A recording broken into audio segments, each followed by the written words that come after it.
일단 정유는 크게 세 가지 과정으로 이루어진다고 나와 있죠. 끓는 점을 이용해서 분리시키는 공정인 증류. 거의 모든 공정이 다 이제 분류 중에 이제 증류 공정을 사용을 하고, 그다음에 불순물 제조 등 품질을 향상시키는 공정인 공제, 정제된 각 부분을 제품별 혼합하거나 첨가제 주입하는 공정인 배합으로 구분이 됩니다. 그리고 석유화학 사업은 아까 말씀드렸듯이 그 정유산업에서 생산된 납사를 이제 납품을 받아서 다양한 화학 제품들을 생산하여 부가가치를 창출해내는 사업이 있고요.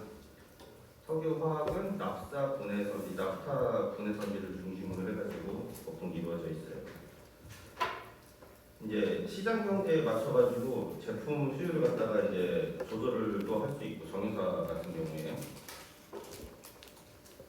그리고 이 정유사 같은 경우에는 요즘에는 일단은 팔아먹을 걸 다 팔아먹어요. 원유에서 정제사를 다 팔아먹고 다 팔아먹고, 그리고 남은 찌꺼기를 갖다가 지난 시간에 얘기했죠. 다시 재공정 통해가지고 비싼 것을 만들어서 소비자들에게 팔고, 그리고 거기에 있는 제품 갖다가 다른 회사에 또 팔아서 매출을 올리고, 요즘 굉장히 그 알짜 사업으로 병행을 하고 있는데, 그 요즘 정유사들 같은 경우에는 석유화학 사업이 굉장히 많이 진출을 하고 있다고 설명을 드렸어요. 왜냐하면 고분가 가치 사업을 하다가 점점 줄 수가 없고 회사 이윤 창출 위해가지고 회사 변모를 많이 꾸미는 중이고, 그리고 정유사업 같은 경우에는 석유화학 회사들보다는 원유를 공급하는 데 있어서 굉장히 이점이 있습니다. 보통 연간 계약이라든지 아니면 배럴달 계약이라든지 이런 식으로 이제 엄청난 대량으로 거래가 이루어지기 때문에 그런 데에서 있어가지고 본인들이 이걸 다시 재가공해서 판매하는데 극대화된 이윤을 누릴 수 있는 것,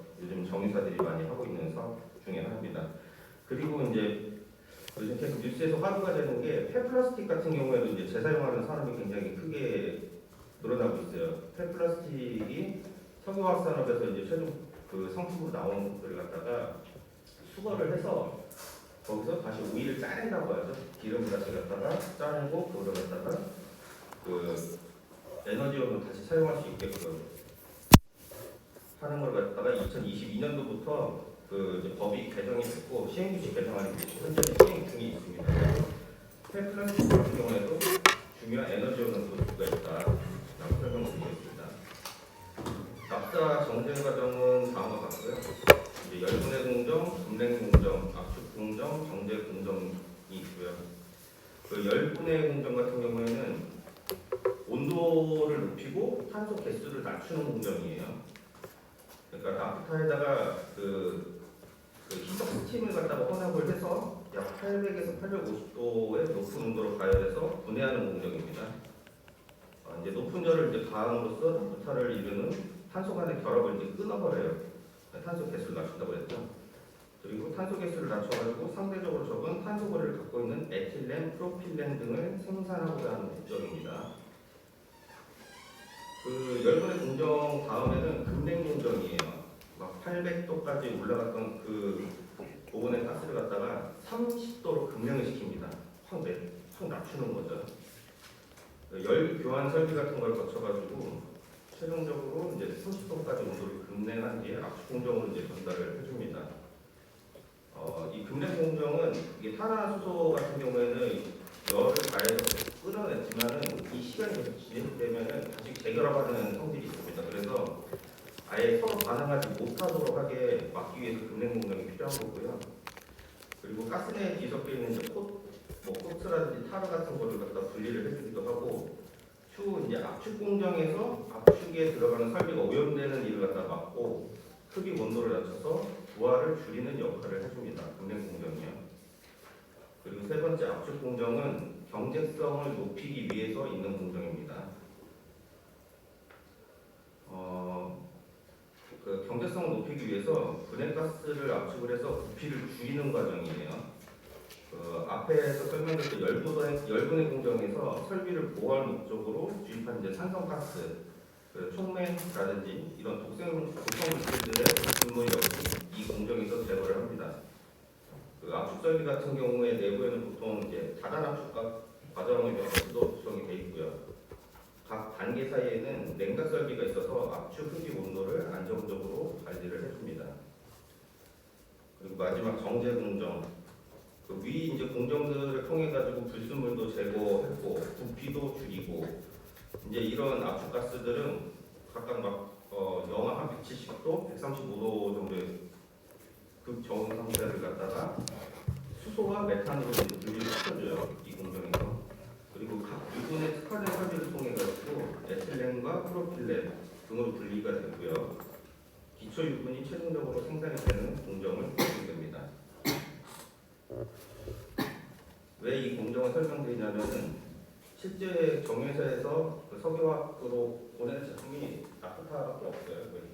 그렇기 때문에 이 공정이 실제 정유사 공정에서도 굉장히 큰 비중을 차지하고 있는 거기 때문에 설명드리는 겁니다. 자, ECC, CTO 공정. 이제 원유에서 이제 정제를 했죠. 그러면 이 나프타를 갖다가 원료로 해서 에틸렌을 생산하는 그 NCC 외에 외국에서는 이제 그 자국에 이제 풍부한 원료가 있겠죠. 미국 같은 경우에는 그런 원료 바탕으로 천연가스의 ECC 그리고 석탄의 CTO까지 크게 세 방법으로 이제 나뉘게 돼요. ECC는 이제 에탄 크래킹 센터라고 해가지고 에탄 분해 공정이라고 하고요. ECC 공정은 이제 셰일가스가 공정으로 개발된 2000년도부터 이제 주목받고 있는 공정이에요. 셰일가스 같은 경우에는 아무래도 그 해수 지면 바닥에 있기 때문에 모래라든지 이제 진흙 등이 굉장히 단단히 굳어진 그런 퇴적암 지층에 매장이 되어 있는 천연가스예요. 그 미국 같은 경우에는 이제 세계 최대 에틸렌 생산국인데 미국에서 굉장히 많이 쓰이고 있고 그리고 천연가스에서 뽑아낸 압도적인 경쟁력의 에탄가스를 갖다가 원료로 해서 기초 유분을 이제 생산을 하는 방식입니다. ECC 공정 같은 경우에는 이제 에틸렌이 약 75%, 프로필렌이 한 2% 정도 나오는 거고, 셰일가스에서 에탄가스를 뽑아내는 거. 그리고 CTO 공정은 에틸렌이 50%, 프로필렌 50% 정도로 나옵니다. 석탄에서 이제 메탄올로 바꿔주는 그런 공정을 가지고 있습니다. 석탄 분해서 이제 CTO 공정 같은 경우에는 이제 석탄을 원료로 해요. 석탄을 원료로 하고 이제 이 석탄 원료로 갖다 기초 유분을 이제 생산하는 공정이고요. 이제 석탄이 통과한 중국의 설비가 굉장히 많이 집중이 되어 있어요. 중국에 굉장히 많이 설비가 집중되어 있고 석탄을 가스화해서 합성가스를 만들고 메탄올로 전환하고요. 그 메탄올에서 올레핀을 뽑아내는 그런 공정입니다. CTO 공정 같은 경우에는 원료로 쓰이는 이제 석탄 가격이 원유와 천연가스에 비해서 굉장히 낮습니다. 단가가 굉장히 낮고 그 원가 경쟁력 측면에서 굉장히 유리한 게 이제 사실인데 그 공정 과정 중에서 물이 굉장히 많이 사용돼요. 물이 굉장히 많이 사용되고 그에 따른 엄청난 온실가스를 배출하고 이로 인해서 환경오염 문제가 발생한다는 단점이 있습니다. 세 가지 단점이 있는데 환경오염 문제, 온실가스 배출, 그다음에 많은 물 사용. 물 사용을 하면 그만큼 폐수가 이제 늘어나겠죠. 그리고 이제 CTO 공정 같은 경우에는 여기 이제 저희는 올레핀 계열 쪽만 생산이 가능하고 그 외에 이제 뭐 NCC라든지 ECC 공정과 이제 비교를 했을 때 제품 다양성 측면에서는 가장 경쟁력이 낮습니다. 싼데 오염도가 높고 그리고 생산해낼 수 있는 종류도 두 가지 종류밖에 없어요. 이렇게 이해를 해주면 될 것 같고, 자 가스 종류, 액화 천연가스, 액화 석유가스. 생산 방법은 이제 비교에 잘 나와 있고요. 액화 천연가스가 액화 천연가스, LNG라고 하는 게 액화 천연가스고, 액화 석유가스 같은 경우에는 LPG라고 합니다. LNG랑 LPG. 이 두 가지 분류를 갖다가 여러분들이 간략하게 기억을 하고 계셔야 될 겁니다. 이게 문제로 낼 거고. 그리고 중간고사 관련해서 설명을 한번 드리자면은 중간고사 일정을 화요일 날로 잡았거든요. 이제 10월 17일 날 12시에 시험을 보는데 본 강의실에서 진행을 할 겁니다.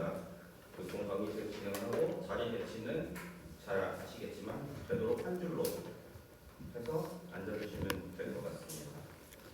시험 시간은 1시간이면 충분하겠죠? 시험 시간은 1시간에 풀 수 있도록 제가 다른 학생들 시켜서 먼저 풀어보게 한 다음에 그 시간이 넘어가면 시간은 좀 효율적으로 늘리거나 하겠습니다. 자, 가스 종류에 대해서 이제 설명을 드리는데 그 LNG에 대해서 설명을 드릴게요. 이제 액화천연가스라고도 하고 500도 이상에서 이제 발화되는 성질을 가지고 있습니다. LNG 같은 경우에는 천연가스다 보니까 황산화물이나 이제 질소산화물 등 유해물질이 적게 발생하는 친환경 연료예요. 친환경 연료고 그리고 저장과 수송이 굉장히 편리합니다. 그렇기 때문에 우리가 도시가스로 이제 주로 사용을 많이 하고 있고요.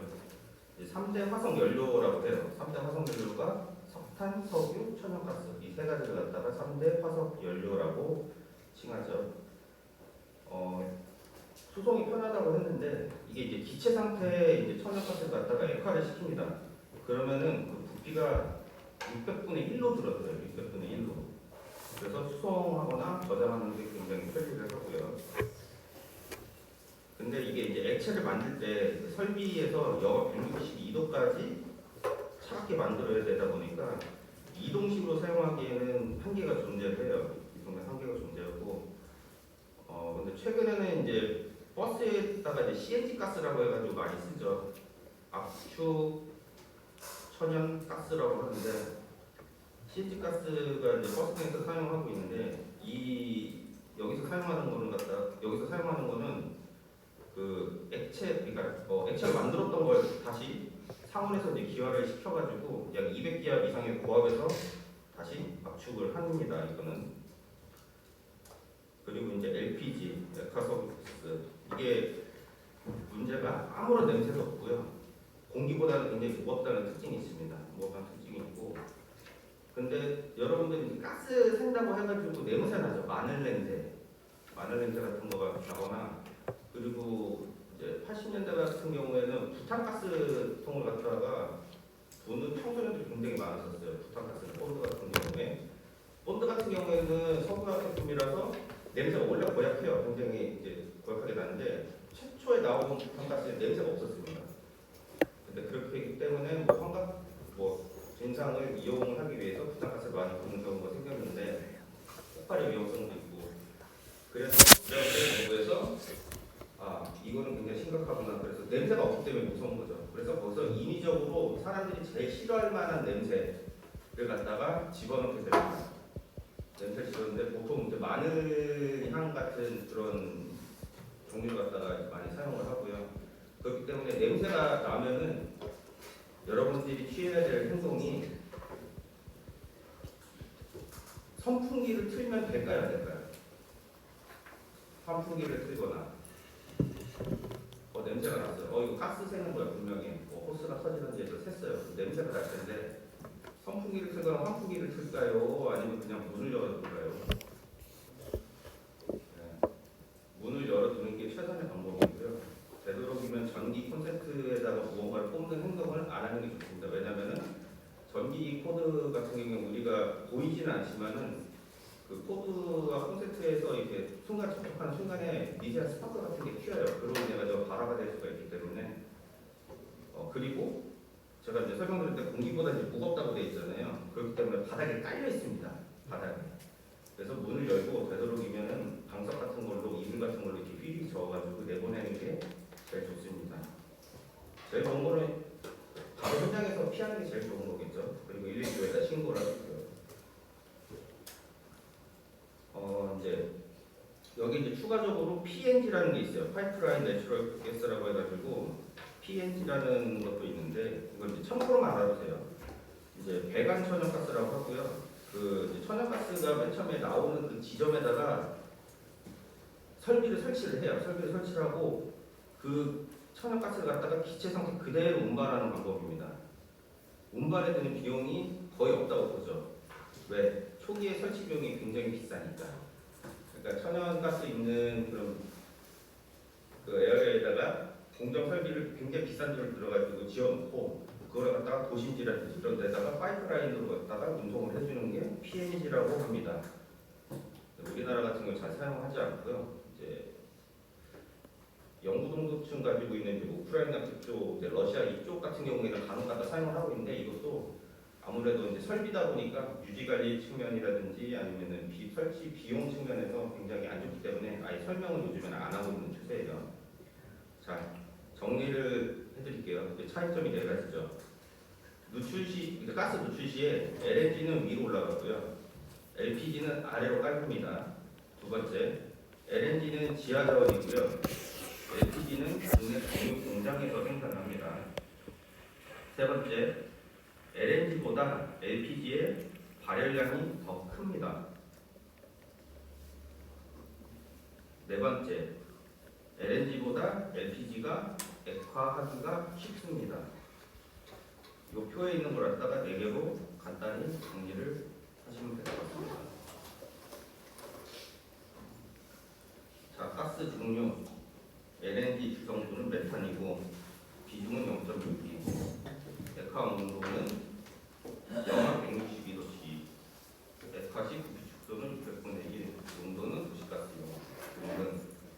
LPG는 프로판이랑 부탄이로 나뉘고 상대적으로 온도가 낮죠. 영하 42도나 영하 0.5도나 액화할 때 온도고 부피 축소는 비슷비슷합니다. 260분의 1, 230분의 1이고 이제 가정연료로 쓰는 거는 프로판 가스 큰 통 있죠. 이제 식당 같은 데 가면 큰 통 같은 거 해가지고 싣고 공급을 해주는 그런 게 이제 프로판 가스고 그리고 차량이라든지 휴대용 버너 토치 이런 데다 쓰는 부탄 가스 미니멈으로 돼 있는 그 조그맣게 돼 있는 그런 가스통 이제 그거를 이제 부탄 가스라고 합니다.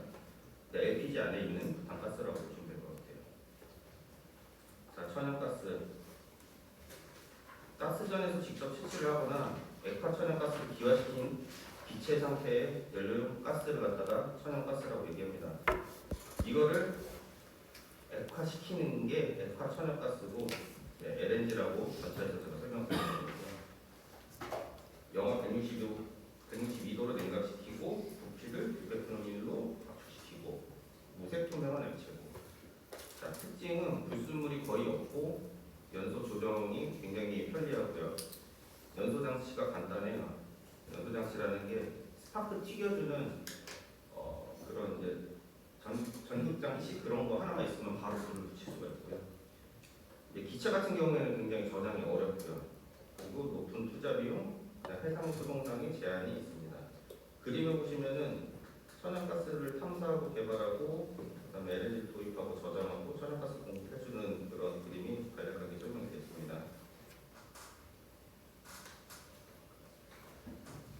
자, 동영상 하나 보도록 하겠습니다.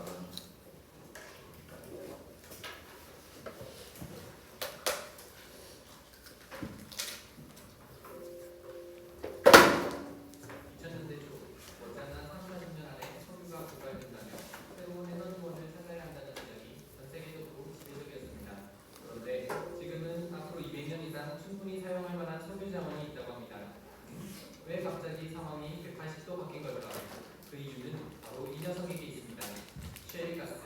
셰일가스는 0.005mm 이하의 입자가 작은 지능이 뭉쳐서 형성된 셰일층에 꼼짝도 못하고 갇혀있던 천연가스를 의미합니다.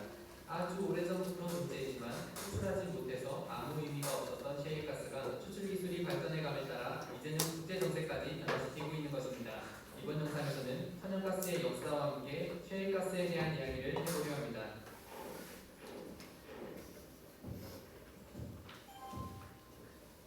대부분의 언론에서 언급되는 셰일가스는 셰일 오일과 치밀 오일과 같은 경질류를 포함하여 넓은 의미로 사용되는 경우가 많이 있습니다. 하지만 엄밀히 말해서 셰일가스는 셰일층에서 생산되는 천연가스를, 셰일 오일은 셰일층에서 생산되는 오일을 의미하며 치밀 오일은 치밀한 사암층이나 한산염층에서 생성되는 오일을 의미합니다. 이번 영상에서 다룰 셰일가스는 좁은 의미의 셰일가스입니다. 셰일가스가 어떻게 만들어졌는지 알기 위해서는 먼저 석유자원의 형성 과정을 이해해야 합니다. 석유자원의 기원에는 유기기원설, 무기기원설, 자연발생설 등 다양한 가설들이 있는데 더 자세한 이야기는 제임스 칼텍스의 석유는 어떻게 형성되었을까 편에서 확인해 보실 수 있습니다. 간단히 설명하면 아주 오래전 유기물질인지 무기물질인지 확실치 않으나 석유자원의 원료가 되는 것들이 공기중에 쌓인 후 열과 압력을 받아서 석유나 천연가스로 바뀌게 되었습니다. 이렇게 석유가 형성되는 모태가 되는 암석을 근원암이라고 부릅니다. 그리고 그렇게 만들어진 석유 저원은 위로 이동하면서 조류암이라고 부르는 틈이 많은 암석층에 스며들게 됩니다. 그 주변으로 덮개암이라 부르는 아주 치밀한 암석이 석유와 천연가스층을 덮게 되면 석유 자원이 새어나가지 않는 구조가 만들어지고 석유 자원이 모여있는 유전이 만들어지는 것입니다. 이때 가벼운 순서대로 가장 상단에 천연가스, 그 다음이 석유, 마지막으로 물이 층을 이루며 자리 잡게 됩니다. 그런데 이건 비교적 움직임이 자유로운 석유 자원일 경우의 이야기입니다. 석유와 천연가스를 만들어낸 근원암은 0.005mm 이하 아주 작은 입자의 진흙이 쌓여 만들어진 쉐일층입니다. 이 쉐일층 속에서 석유 자원으로 변환된 경우 위로 이동하지 못하고 그대로 근원암인 쉐일 속에 갇혀버리게 됩니다. 그렇게 쉐일층에 갇혀있는 석유와 천연가스를 갖다 쉐일오일, 쉐일가스라 부릅니다. 이렇게 발견된 쉐일가스는 지구상에 매장된 전체 천연가스 매장량의 5분의 4 정도로 추정되는 정말 어마어마한 양이라고 합니다. 사실 천연가스의 존재가 드러난 것은 생각보다 오래되었습니다. 기원전 300년경 춘추 전국시대의 진나라에는 물을 잘 다스리는 한 사람이 있었습니다. 그의 이름은 중국에서 가장 뛰어난 수력공학자로 불리던 이비는 부산성 쭈rum이라는 도시의 지하에서 천연 소금물이 나온다는 것을 알게 됩니다. 그리고 이곳에 대나무 파이프를 땅속 깊숙이 넣어서 천연 소금물을 끌어올리기 시작했습니다. 그런데 소금물을 설치하기 위해 땅을 깊숙이 파는 과정에서 일꾼들이 갑자기 병이 나거나 죽는 일이 일어났고 간혹 일군의 폭발사고로 인해 일꾼들이 몰살되는 일도 벌어졌습니다. 뚫어놓은 구멍에서는 불꽃이 솟아오르기도 했습니다. 당시 사람들은 사악한 영혼이 지하 세계에서 빠져나온 것이라고 생각해서 1년에 한 번씩 국물에 재물을 바치기도 했다고 본 겁니다. 그러던 서기 100년경 중국인들은 이 문제가 사악한 영혼 때문이 아니라 유대물이 많지만 불이 붙는 물질 때문이라는 것을 깨닫게 됩니다. 그리고 중국인들은 불이 붙는 구멍을 찾아 불을 붙인 뒤 그 옆에 천연 소금물이 담긴 항아리를 놓고 가열하여 곧바로 소금을 채취하기 시작했다고 하는데 이것이 최초의 천연가스의 활용이라고 전해집니다. 그러던 1609년 벨기에의 과학자 장 바퀴스트 반 헬몬트는 천연가스는 아니지만 인류 최초로 인위적인 방법을 이용해서 석탄으로부터 자연성 가스를 추출하는 것에 성공했습니다. 이후 인간들은 가스를 어떻게 활용할지에 대한 연구를 본격적으로 시작했고 1792년에 이르러서는 스코틀랜드의 윌리엄 모독이라는 사람이 금속 파이프를 설치하여 석탄가스를 자신의 집으로 끌어오면서 실내 가스등을 밝히는 것에 성공했습니다. 그러던 1821년 미국 뉴욕 프레도니아에 윌리엄 파트라는 사람이 있었는데 그는 개울 표면에서 기포가 나오는 것을 발견하고 땅을 파기 시작했습니다. 그런데 그가 첫 번째로 파내려간 곳은 쉐일층이었습니다. 8.2m가량 파내려갔을 때 아주 적은 양의 천연가스가 발견되는데 이것이 최초로 발견된 쉐일가스로 기록됩니다. 하지만 너무 적은 양의 가스였기 때문에 윌리엄한테는 두 번의 시도를 더하게 되고 세 번째 시도에서 21m가량 파고 내려가자 그건 많은 양의 천연가스를 발견하여 파이프를 설치한 뒤 천연가스를 판매하기 시작했습니다. 이것이 최초의 상업적 천연가스 생산이었습니다. 때문에 윌리엄 마틴은 천연가스의 아버지라는 별명까지 얻게 됩니다. 아무튼 쉐일가스는 1821년에 처음 발견된 뒤 미국 여기저기에서 발견되긴 했지만 생산되는 쉐일가스의 양이 너무 적어 상업적 양산이 제대로 이루어지지 않았습니다. 쉐일가스는 앞서 설명한 것과 같이 쉐일 암석 속에 갇혀 있습니다. 혹시 미크론이라는 단위를 들어보셨습니까? 미크론은 100만 분의 1m를 가리키는 단위로 주로 미생물의 크기를 잴 때 사용됩니다. 그런데 쉐일 암석 속에 몇 미크론에 불과한 아주 작은 광열이라는 것 안에 쉐일가스가 갇혀 있습니다. 쉽게 설명하면 쉐일 암석 속에 모세혈관 같은 것이 있는데 너무 가늘어 천연가스가 그 틈에 끼어서 꼼짝도 못하고 있는 것입니다. 그래서 전통적인 시추로인 시추를 했을 경우 아주 극소량의 쉐일가스를 채굴할 수는 있었지만 시추 비용으로 못 번지는 하나마나한 양이었기 때문에 상당히 오랜 시간 동안 그저 그림에 떠질 뿐이었습니다. 그러던 1998년 미국의 채굴업자 조지 미첼이 수압 파쇄라는 방법을 개발하게 됩니다. 모래 알맹이와 화학 첨가물을 섞은 물을 시추관을 통해 쉐일층에 강하게 분사하는 기술인데 강한 압력으로 쏜 불이 쉐일 암석의 광열을 중심으로 금이 가게 하고 물 속에 있던 모래는 그 틈을 메우고 화학 첨가물이 쉐일가스와 물을 분해하면서 광열 속에 갇혀있던 쉐일가스가 시추관을 통해 흘러나오는 것을 담아내는 방법입니다. 이후 더 많은 양의 쉐일가스를 채굴하기 위해서 쉐일층을 따라 수평 시추를 하여 수압 파쇄 공법을 할 수 있는 접촉면을 늘려갔습니다. 그렇게 수평 시추 기술도 점차 발전하면서 쉐일가스 생산량도 폭발적으로 증가하게 된 것입니다. 머지않아 석유 자원이 고갈될 것만 같았던 상황에서 200년은 어머니 쪽으로 나올 정도로 석유 자원을 채굴하기 위한 에너지 기술혁명, 그것이 바로 셰일 혁명입니다. 그리고 미국에서 시작된 셰일 혁명은 전 세계의 에너지 산소를 변화시키고 있습니다. 2015년 12월 미국은 40년 동안 유지해온 원유 수출 금지를 해제하게 됩니다. 이는 세계 최대 석유 수입국이었던 미국이 석유 수출국으로 입장을 바꿨다는 것을 의미하며 더 이상 석유 때문에 나라 지역의 산유국들의 누치를 보지 않아도 된다는 것을 의미합니다. 실제로 미국은 셰일가스 생산량이 급격히 증가해가고 있고 2021년부터는 석유 수출량이 석유 수입량보다 많아져 순석유 수출국이 될 것으로 예상됩니다.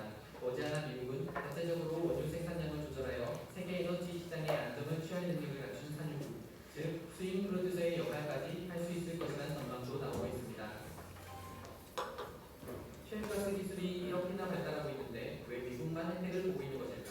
셰일가스가 미국에만 매장되어 있나 하는 생각도 들 것입니다.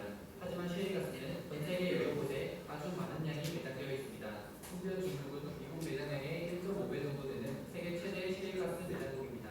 그래서 중국도 미국과 같이 셰일 혁명이 일어날 것이라는 추측도 있었습니다. 하지만 중국은 셰일 혁명은커녕 미국을 제치고 세계 최대 석유 수입국이 되어버렸습니다. 도대체 중국은 미국과 무슨 차이가 있는 걸까? 셰일가스를 생산해내기 위해서는 몇 가지 조건이 필요합니다. 당연히 지리적으로 셰일가스가 개발되어 있어야 하고 기초 화재공법과 수정 시추를 전공한 셰일가스 시추 기술이 필요합니다. 시추 장비를 다루기 위한 수많은 인력도 필요한데 장비를 늘리고 작업 인건을 치르기 위한 막대한 자본이 필요합니다.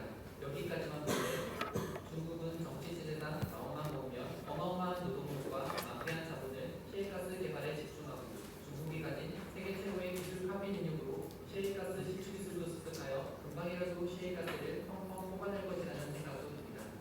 그런데 사실 중국에 없는 것이 하나 있습니다. 바로 사유재산권. 중국의 토지는 국가의 소유이며 국민에게는 토지 사용권만이 주어집니다. 그래서 토지 안에 매장된 건물에 대한 소유, 즉 건물권은 국가만이 가질 수 있는 특권입니다. 때문에 셰일가스를 채굴하더라도 매장지에 토지 사용권을 가진 사람들뿐 아니라 지방정부조차 한 푼도 얻지 못하는 구조입니다. 당연히 시민들과 지방정부는 비협조적으로 나올 수밖에 없기 때문에 셰일가스를 채굴하는데 많은 장애물이 있습니다. 사실 이 건물권이라는 개념은 중국뿐 아니라 유럽 국가에서도 거의 없다고 합니다. 반면 미국의 경우는 일반인들도 토지의 사유재산권뿐 아니라 건물권까지 소유할 수 있고 지방정부도 세금의 형태로 직간접적 소득을 얻을 수 있습니다. 자본만 충분히 있다면 안 할 이유가 없기 때문에 아주 적극적으로 셰일가스 채굴이 진행될 수 있었던 겁니다. 그럼에도 불구하고 중국에 매장된 셰일가스는 무시할 수 없습니다. 중국의 수산성에서는 중국 내 셰일가스의 3분의 1을 보유한 어마어마한 대규모 셰일가스전이 발견됐고 중국의 국영 석유기업 신호텍은 적극적으로 셰일가스 채굴을 진행했습니다. 셰일가스와 별도로 셰일오일의 생산률도 높아지고 있어서 미국 투자은행 모건스탠리는 중국 셰일오일의 상업적 생산 가능성을 확인했다고 평가하기도 했습니다. 그런데 2015년 수산성 문센 지역에서 잇따른 지진이 발생하며 인명 피해로 이어졌고 일각에서는 셰일가스 채굴의 원인일 가능성을 제기했습니다. 결국 수산성의 셰일가스 채굴은 중단된 상태라고 합니다. 미국이 유례없는 경제모험을 노리도록 만들고 에너지 태공수로 등록하게 해준 셰일혁명, 특히 셰일가스는 석유와 비교했을 때 탄소 배출량이 적어서 청정에너지로 평가받고 있습니다.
셰일가스라든지 이번 주에 수업했던 가기 내용에 따라 학습적으로 잘 보여주는 내용이고요.